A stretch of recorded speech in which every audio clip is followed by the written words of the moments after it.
The morning sun painted the Arizona mountains in shades of gold and crimson as Thomas McCain adjusted his hat and surveyed his sprawling ranch.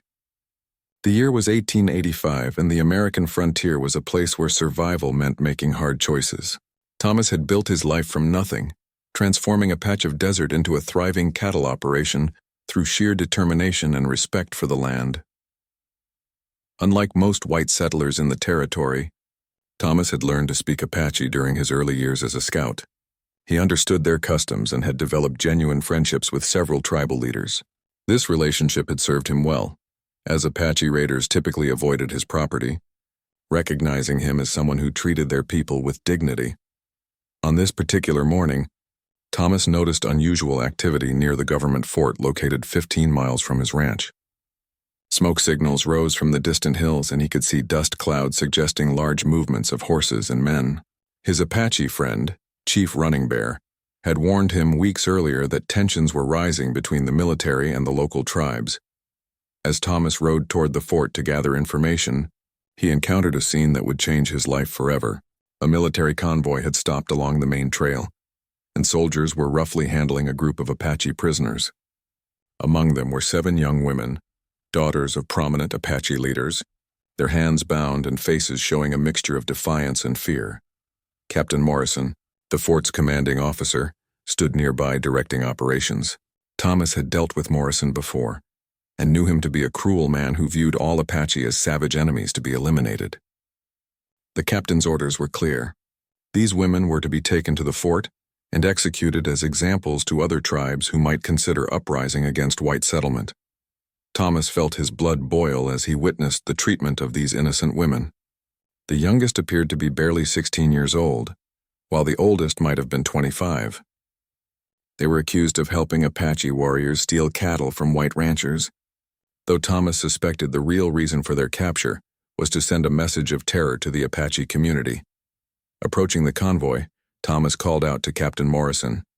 "Captain, what's the meaning of this?" "These appear to be non-combatants," Morrison turned with a sneer. "McCain, these savage women have been aiding enemy combatants. They're to be executed at dawn tomorrow as punishment for their crimes against civilized people." Thomas knew the women personally. 3 of them had actually traded peacefully at his ranch, exchanging handmade pottery and blankets for supplies. They were daughters of Chief Running Bear and Chief Stone Eagle, respected leaders who had tried to maintain peace with white settlers. The accusation of cattle theft was likely fabricated to justify the military's brutal actions. "Captain, I believe there's been a misunderstanding. These women are known to me as peaceful traders. Perhaps we could discuss alternative arrangements?" Morrison's face darkened with anger. "McCain, you're dangerously close to sounding like an Apache sympathizer. I suggest you return to your ranch and mind your own business before you find yourself facing charges of treason." Thomas realized that reasoning with Morrison would be futile. The captain was determined to make an example of these women, regardless of their actual guilt or innocence. As the convoy continued toward the fort, Thomas made a decision that would put his own life at risk. That evening, Thomas rode to a secret meeting place where he often communicated with Apache leaders. Chief Running Bear was waiting, his face etched with grief and fury. Through their shared language, the chief explained that the 7 women were his daughters and the daughters of allied chiefs.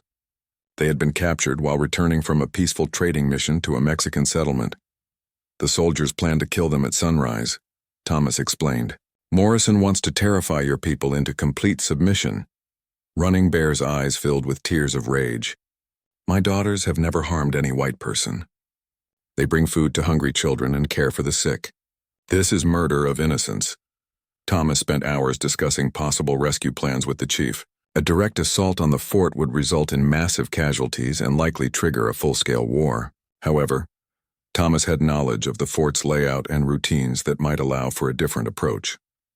"I have an idea," Thomas told the chief, "but it will require perfect timing and tremendous courage from both of us." As they planned through the night, Thomas reflected on the larger forces at work. The territorial government wanted Apache lands for mining and agriculture. Peaceful coexistence was not profitable for the powerful men who controlled territorial politics.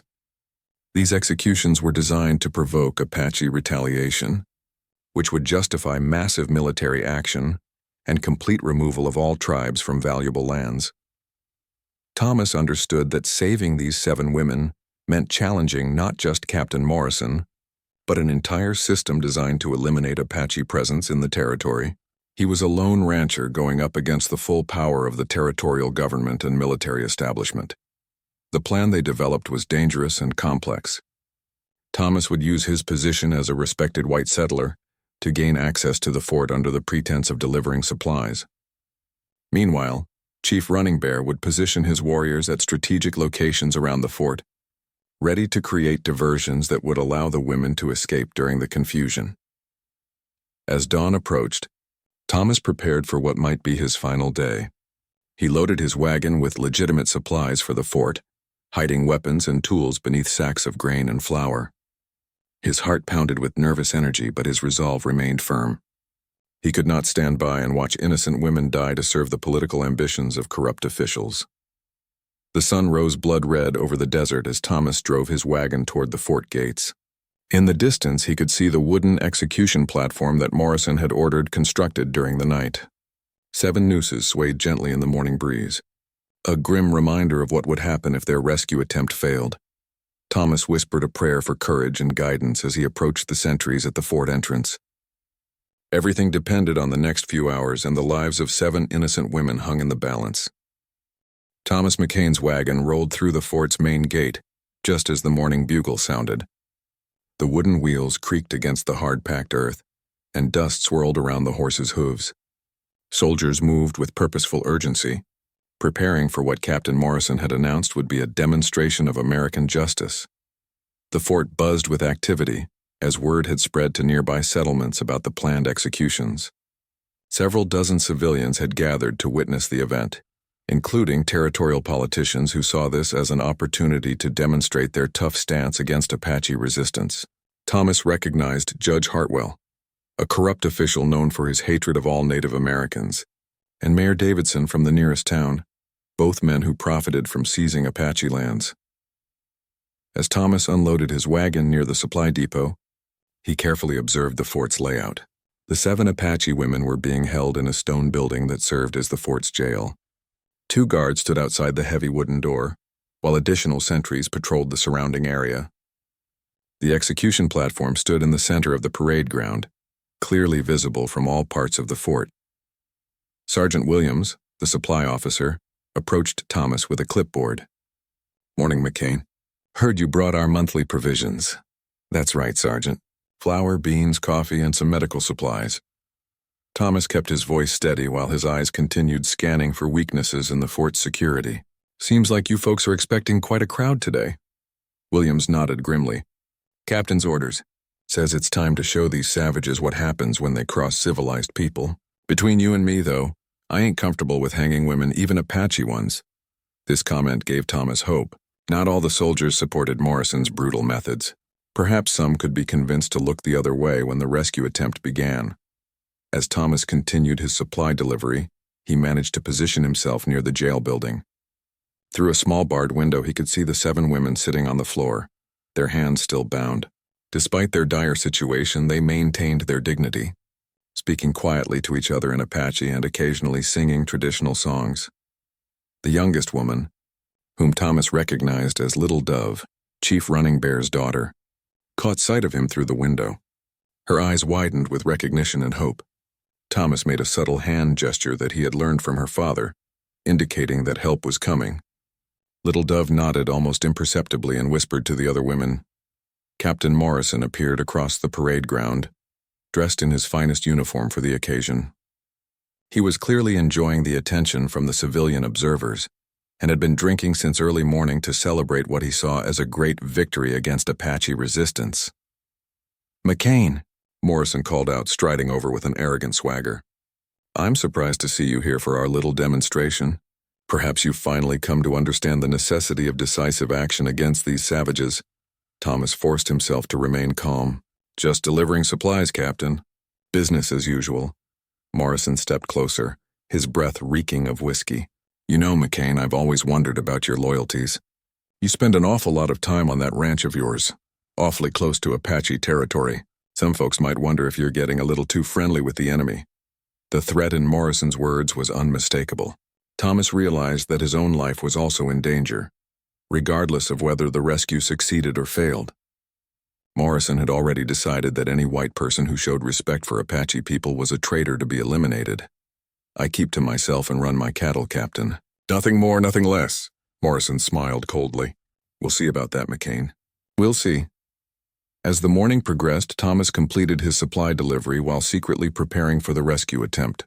He had managed to hide several weapons and tools in strategic locations around the fort, and he had identified the best escape routes.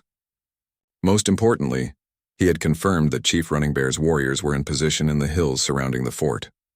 The execution was scheduled for noon, when the desert sun would be at its most brutal. Morrison wanted the Apache women to suffer from heat and thirst before their deaths, adding psychological torture to their physical ordeal.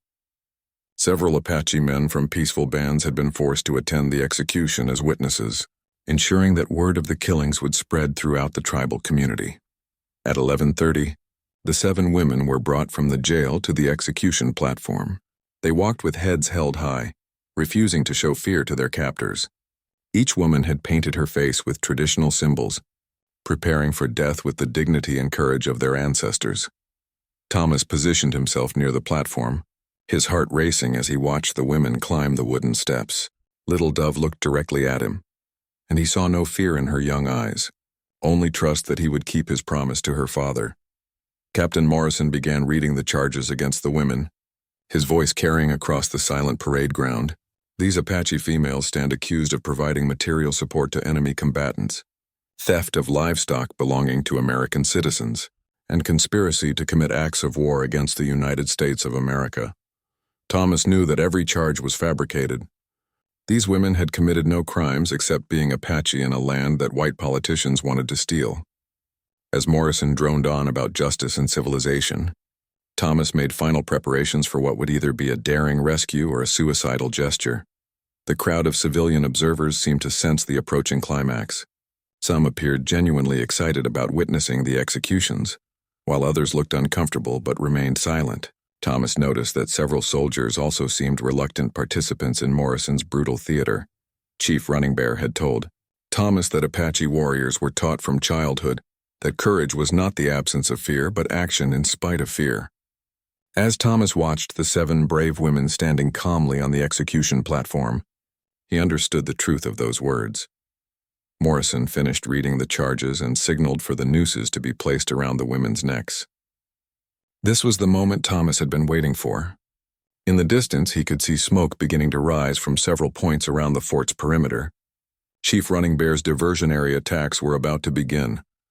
Thomas reached for the concealed pistol under his jacket and prepared to signal the start of the most dangerous gamble of his life. The first explosion shattered the morning silence like thunder from a clear sky. Chief Running Bear's warriors had ignited the fort's ammunition storage shed, sending flames and black smoke billowing into the desert air. Soldiers immediately began shouting orders and running toward the fire, their execution duties temporarily forgotten in the face of what appeared to be a coordinated Apache attack. Thomas McCain seized the moment of confusion. Drawing his concealed pistol, he fired 3 quick shots into the air and shouted, "Apache raid! They're inside the fort." His deception worked perfectly, as panicked soldiers assumed the gunfire came from attacking warriors rather than from the lone rancher standing near the execution platform. Captain Morrison spun around in drunken confusion, trying to understand what was happening. "Sergeant Williams, get men to the armory! Protect the weapons!" Morrison's voice cracked with panic as his moment of triumph dissolved into chaos. Thomas moved swiftly toward the execution platform where the 7 Apache women stood with nooses around their necks. The guards who were supposed to spring the trapdoors had abandoned their post to join the fight against the supposed Apache attack. Using a knife hidden in his boot, Thomas began cutting the ropes that bound the women's hands. "Little Dove," he whispered urgently in Apache, "tell the others to follow me. We have only minutes before they realize what's happening." The youngest woman quickly translated Thomas's words to her companions. Despite their ordeal, all 7 women remained calm and alert, understanding immediately that their rescue was underway. They had been raised as warriors, daughters, and knew how to act decisively in dangerous situations. More explosions rocked the fort as Chief Running Bear's men destroyed supply wagons, and set fire to the stable buildings. Horses screamed and broke loose from their burning shelters, adding to the confusion as soldiers tried to catch runaway animals while fighting fires and searching for attacking Apache warriors. Thomas led the 7 women down from the platform and toward the fort's rear gate, which he knew was lightly guarded. However, their escape route was blocked by Sergeant Williams and 2 soldiers who had remained at their posts, despite the chaos. "McCain," Williams shouted, raising his rifle. "What the hell are you doing with those prisoners?" Thomas realized that his deception had run its course. Drawing his pistol again, he faced the 3 soldiers. "Sergeant, these women are innocent. I can't let them die for crimes they didn't commit." Williams hesitated, torn between his orders and his own moral doubts about the executions. The 2 soldiers with him looked equally uncertain, glancing nervously between Thomas and the continuing explosions around the fort. "Don't make me shoot you, Sergeant," Thomas said firmly. "You know these women never hurt anyone. Morrison's using them to start a war that will get hundreds of people killed." For a long moment, Williams stared at Thomas and the 7 Apache women. Finally, he lowered his rifle. "I never signed up to murder innocent women," he said quietly. "Get them out of here, McCain. But know that you're a wanted man now. There's no going back from this." Thomas nodded gratefully and led the women toward the rear gate. Behind them, Captain Morrison's voice could be heard screaming orders as he began to realize that the attack was a diversion for a rescue operation.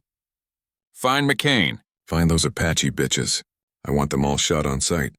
The rear gate stood open as Thomas had hoped. The guards had abandoned their post to help fight the fires, leaving the escape route clear.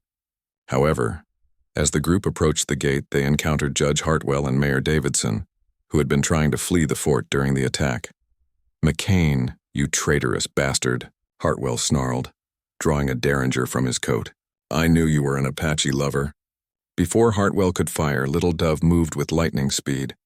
Despite having her hands recently freed, she grabbed a stone from the ground and hurled it with perfect accuracy, striking the judge's wrist and causing him to drop the weapon. Mayor Davidson, seeing the determined expressions on the Apache women's faces, decided that discretion was the better part of valor and ran toward the fort's main building. Thomas and the 7 women finally reached the safety of the desert beyond the fort's walls. Chief Running Bear was waiting with horses for the rescue party, his weathered face showing relief at seeing his daughter and the other women safely freed. "My friend," the chief said to Thomas in Apache, "you have risked everything for our daughters. The Apache people will never forget this debt of honor." Thomas helped Little Dove onto one of the horses. "Chief, we need to get far from here quickly. Morrison will send cavalry after us within the hour." As if to emphasize his point, the sound of a bugle could be heard from the fort, calling soldiers to formation for pursuit. The diversionary fires were being brought under control, and Captain Morrison was organizing a manhunt for the escaped prisoners and their rescuers. Chief Running Bear had anticipated this development. "My warriors have prepared false trails leading in many directions. The soldiers will waste time following tracks that lead nowhere while we take a secret path through the mountains." The escape party rode hard across the desert, following ancient Apache trails that were invisible to white trackers. The 7 women, despite their ordeal, proved to be excellent horsewomen, keeping pace with their rescuers as they navigated through rocky canyons and across dry stream beds. As they rode, Thomas reflected on the magnitude of what he had done. By rescuing the Apache women, he had not only saved 7 innocent lives, but had also exposed the corrupt plot behind their planned executions. Captain Morrison, Judge Hartwell, and their political allies had intended to use the women's death to justify seizing more Apache lands and eliminating tribal resistance. However, Thomas also understood that his actions had made him a permanent enemy of the territorial government. He could never return to his ranch or resume his normal life. He was now an outlaw in the eyes of the law, though a hero in the eyes of justice. Behind them, the smoke from the burning fort continued to rise into the clear desert sky. Thomas McCain, the lone rancher who had defied an executioner to save 7 Apache daughters, had succeeded in his rescue mission. But the real test of his courage was just beginning, as the full power of the territorial government would soon be turned against him and his Apache allies. The hardest battles still lay ahead. 3 days after the daring rescue from the fort, Thomas McCain found himself in the hidden Apache stronghold deep within the Dragoon Mountains. The natural cave system provided perfect concealment while offering commanding views of the surrounding desert. Here, Chief Running Bear and his allies had gathered to plan their next moves in what had become a war for survival. The 7 rescued women had recovered quickly from their ordeal, their spirits unbroken by Captain Morrison's brutality. Little Dove had become Thomas's interpreter, helping him understand the complex tribal politics that would determine whether their rescue mission ultimately succeeded or failed.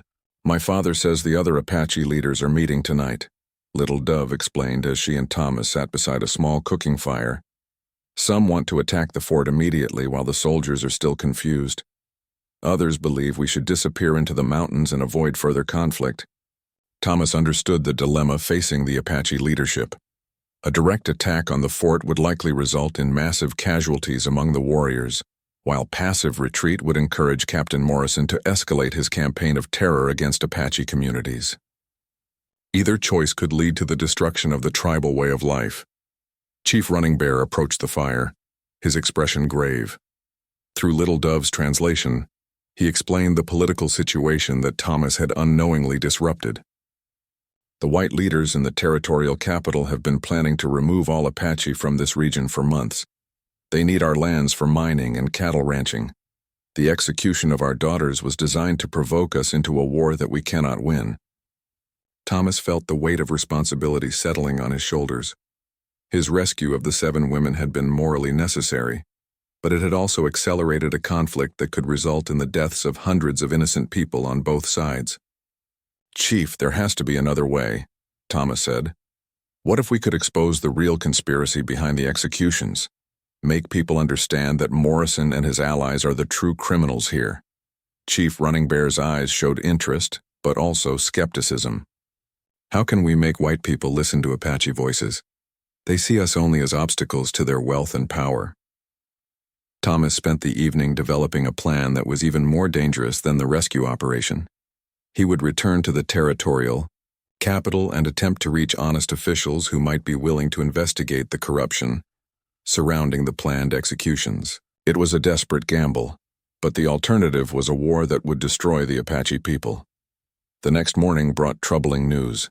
Scout reports indicated that Captain Morrison had requested reinforcements from other forts and was preparing a massive military expedition to track down the escaped prisoners and their rescuers. Additionally, territorial officials had placed a substantial bounty on Thomas's head, dead or alive. "They're calling you the Apache Wolf," Little Dove reported with a slight smile. "Morrison claims you've been secretly working with Apache warriors for years to steal cattle and attack settlements."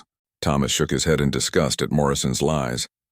The captain was using the rescue as an excuse to paint Thomas as a longtime enemy of white settlers, justifying whatever brutal revenge the military might take against him.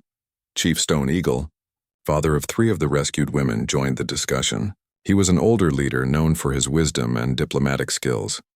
Through careful questioning, Thomas learned that Stone Eagle had actually been negotiating with territorial officials for months, trying to reach a peaceful agreement that would allow Apache communities to remain on a portion of their traditional lands. "The white negotiators seemed interested in peace," Stone Eagle explained through Little Dove. "But now I understand they were only stalling for time while they prepared their final attack on our people." Thomas realized that the conspiracy was even larger than he had suspected. The territorial government had been planning a complete elimination of Apache presence in the region, using false negotiations to keep the tribes peaceful while military preparations were completed. The execution of the 7 women had been intended as the opening move in this campaign of genocide. As the day progressed, more disturbing intelligence arrived.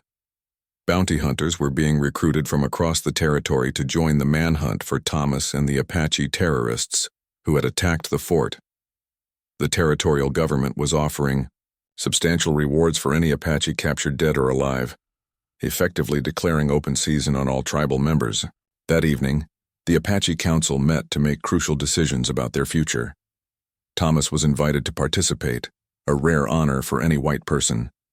The debate was intense, with younger warriors arguing for immediate military action while older chiefs counseled patience and strategic thinking. Chief Running Bear stood to address the council. "Our friend Thomas McCain has shown us that not all white people are our enemies," He risked his life to save our daughters when he could have remained safe on his ranch. Now he offers to risk his life again by returning to the white settlements to expose the truth about their leader's crimes. The council debated Thomas's proposal throughout the night. Some argued that sending him to the territorial capital would be suicide, accomplishing nothing except adding his death to the growing list of casualties. Others believed that his unique position as a respected white rancher might give him access to officials who would never listen to Apache voices. Little Dove spoke for the 7 rescued women, her voice carrying the authority of someone who had faced death and survived. Thomas McCain has already proven his courage and honor. If he believes he can stop this war by exposing the truth about Morrison's crimes, then we should support his mission. The alternative is watching our people die in a hopeless conflict. Chief Stone Eagle provided the deciding argument. I have contacts among white traders and officials who have dealt honorably with our people in the past. Perhaps Thomas could reach these men with evidence of the conspiracy against us. The council finally voted to support Thomas's dangerous mission to the territorial capital. However, they insisted that he would not go alone. Little Dove and 2 experienced Apache warriors would accompany him, providing protection and serving as witnesses to the crimes that had been committed against their people. As dawn broke over the Dragoon Mountains, Thomas prepared for what might be his final journey. He understood that returning to white civilization meant walking into a trap, but he also knew that only the truth could prevent a war that would destroy both Apache communities and innocent white settlers caught in the crossfire. Chief Running Bear performed a traditional blessing ceremony, asking the spirits to protect Thomas and his companions on their mission. The 7 rescued women each gave Thomas small tokens to carry, symbols of their faith in his courage and determination. Remember, Little Dove said as they prepared to leave the mountain stronghold, you are no longer just Thomas McCain, the rancher. You are now Thomas McCain, the man who defied the executioner to save Apache daughters. That story will be told around Apache fires for generations. Regardless of what happens in the territorial capital, Thomas mounted his horse and looked back at the hidden canyon that had become his sanctuary. In saving 7 innocent women, he had discovered a strength and purpose that he never knew he possessed. Now he would test that strength against the full power of a corrupt territorial government determined to destroy anyone who stood in the way of their ruthless ambitions. The territorial capital of Prescott bustled with activity as Thomas McCain and his Apache companions approached the outskirts of town. After 4 days of hard travel through hidden mountain passes, they had reached the seat of territorial government. The site of the growing settlement, with its new courthouse and government buildings, reminded Thomas of how much the West had changed in just a few years. Little Dove and the 2 Apache warriors, Shadow Wolf and Gray Horse, had disguised themselves as Mexican traders to avoid detection. Their dark skin and weathered clothing allowed them to blend in with the diverse population of the frontier town. Thomas had grown a beard and wore different clothes, hoping to avoid immediate recognition as the wanted Apache wolf, whose image was posted on wanted posters throughout the territory. The first order of business was to locate Colonel James Harrison, the Territorial Inspector General, who had a reputation for honesty and fairness in his dealings with Native American tribes.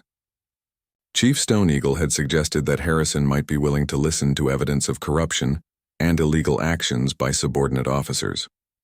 Thomas's plan was risky but simple. Present Colonel Harrison with testimony from the rescued Apache women about the false charges that had led to their planned executions, along with evidence of Captain Morrison's conspiracy with territorial politicians to provoke a war that would justify seizing Apache lands. The group took rooms at a small boarding house on the edge of town, where the owner asked few questions about his guests' identities. Thomas spent his first evening gathering intelligence about the political situation in Prescott, visiting saloons and listening to conversations among government workers and military personnel. What he learned was deeply disturbing. The territorial government had already begun spreading propaganda about a massive Apache uprising that threatened all white settlements in the region. Newspapers were printing sensational stories about savage raids and innocent families murdered by bloodthirsty warriors. None of which were true. More troubling still, Thomas discovered that Captain Morrison had been promoted to major and given command of a special military unit tasked with pacifying the Apache threat once and for all. The captain's brutal reputation was being celebrated as exactly the kind of decisive leadership needed to secure the territory for civilized development. Judge Hartwell, who had been present at the failed execution, was now claiming that Thomas McCain had been secretly leading Apache raids for months before his true colors were revealed during the rescue operation. According to Hartwell's version of events, the attack on the fort had been part of a carefully planned Apache war strategy masterminded by a white traitor.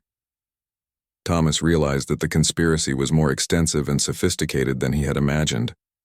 The territorial government was not simply reacting to Apache resistance. They were manufacturing that resistance as justification for a predetermined policy of extermination and land seizure. On his second day in Prescott, Thomas managed to arrange a meeting with Colonel Harrison through an intermediary, a sympathetic clerk in the territorial office who had grown suspicious of the government's increasingly aggressive policies toward Native Americans. The meeting was set for the following evening at Harrison's private residence, away from the eyes and ears of other officials. However, Thomas's presence in Prescott had not gone unnoticed. Mayor Davidson, who had fled the fort during the rescue operation, happened to spot Thomas on the street despite his disguise. Davidson immediately reported the sighting to territorial authorities, setting in motion a manhunt that would culminate in a deadly confrontation.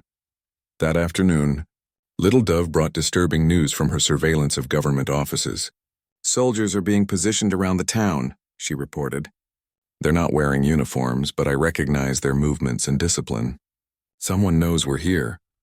Thomas realized that their mission was about to be compromised. However, the meeting with Colonel Harrison represented their only chance to prevent a war that would destroy the Apache people. They had to proceed with the plan despite the obvious dangers. As evening approached, Thomas made his way to Harrison's residence while his Apache companions took positions around the neighborhood to watch for signs of a trap. The colonel's house was a modest adobe structure befitting a career military officer who had spent his life serving on the frontier. Colonel Harrison proved to be a man of integrity who was deeply troubled by recent developments in territorial policy toward Native Americans.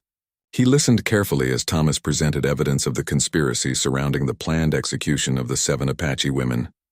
"Mr. McCain, if what you're telling me is true, then we're looking at serious violations of military law and possibly federal crimes," Harrison said gravely.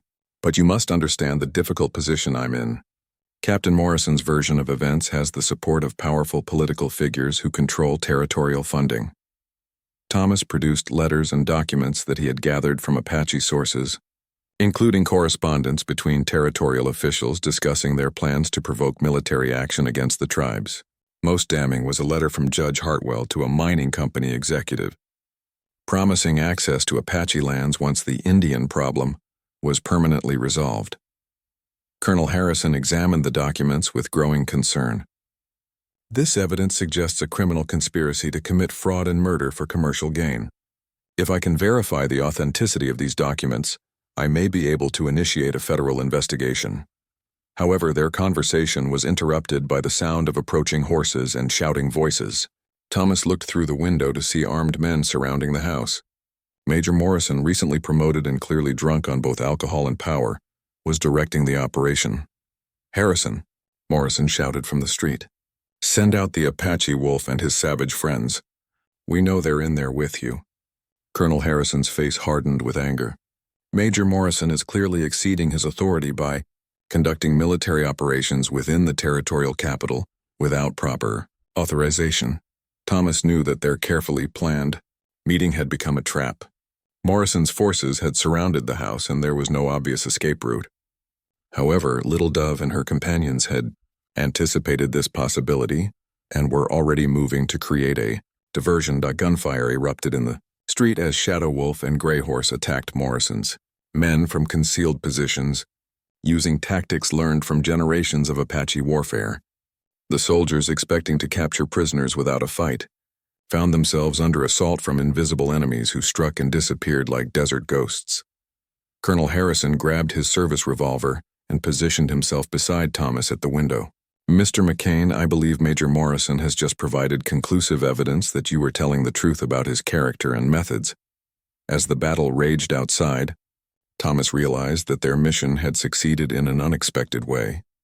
By forcing Morrison to reveal his true nature through an illegal assault on a senior officer's residence, they had provided Colonel Harrison with the justification he needed to take action against the corrupt conspiracy. The war for justice was just beginning, but the tide was finally turning in favor of truth and the protection of innocent Apache lives. The gun battle in the streets of Prescott lasted less than 30 minutes, but its consequences would reshape the entire territorial political landscape.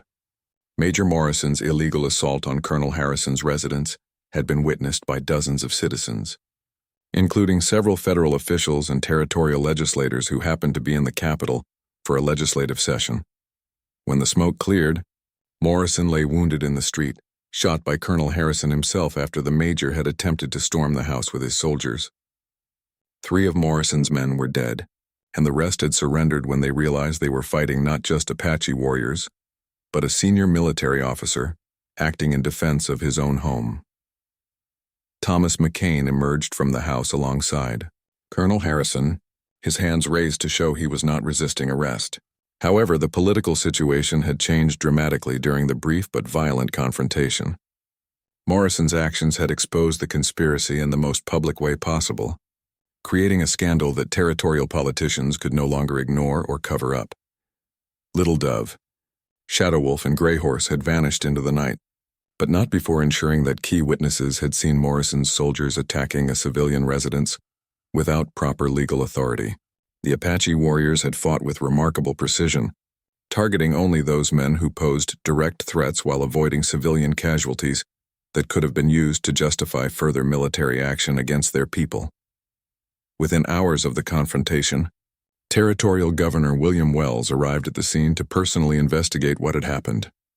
Wells was a political survivor who understood that his own career depended on distancing himself from the now exposed conspiracy. He immediately ordered Morrison's arrest and suspended all military operations against Apache communities pending a full investigation. Colonel Harrison wasted no time in presenting the evidence that Thomas had brought to his attention: the documents linking territorial officials to mining interests, the false charges against the 7 Apache women, and Morrison's pattern of illegal actions painted a clear picture of corruption and criminal conspiracy. "Governor," Harrison stated formally, "I believe we are looking at a deliberate attempt to manufacture a war for private commercial gain, resulting in the planned murder of innocent Native American women and the endangerment of civilian populations throughout